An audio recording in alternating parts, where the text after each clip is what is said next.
ایوان صدر میں تقریبات ہوئی ایوارڈز کے تقسیم کے حوالے سے.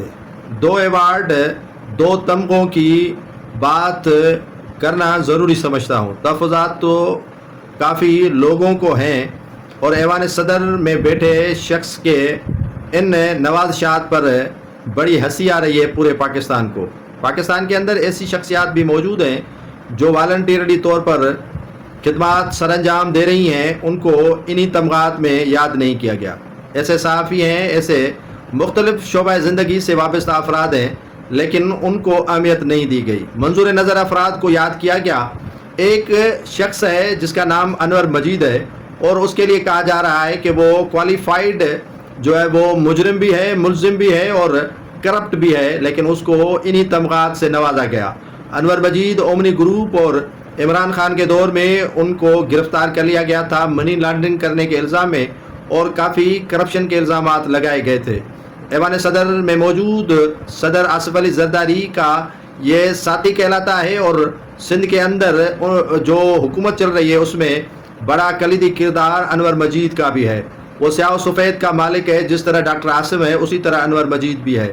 انور مجید پر یہ بھی الزام لگ رہے ہیں کہ وہ سندھ کے کافی کاشتکاروں آبادگاروں کے جو شوگر ملوں پر بقایا جات ہیں وہ انہی کی بدولت کاشتکاروں کو نہیں مل رہی ہیں.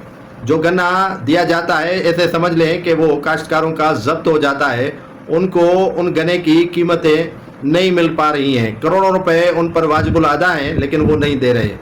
دوسرا ایوارڈ جو قائد عوام کہہ لیں شہید ذوالفقار علی بھٹو کے نام پر دیا گیا، اس پر چیئرمین بلاول بھٹو زرداری پر مجھے ہنسی آئی کہ وہ شکریہ ادا کر رہے ہیں آصف علی زرداری کا اور ان کے نانا کو ایوارڈ کے حوالے سے. تو جو بات بلاول بھٹو زرداری کو سمجھ لینا چاہیے کہ آپ کے نانا کو انہی ایوارڈز کی بلا ضرورت تھی، یا انہی ایوارڈز کے آپ کے نانا مستحق تھے، یا انہی ایوارڈز کی ان کو ضرورت تھی جو آپ نے ان کے نام پر جگہ سائی کر لی ہے.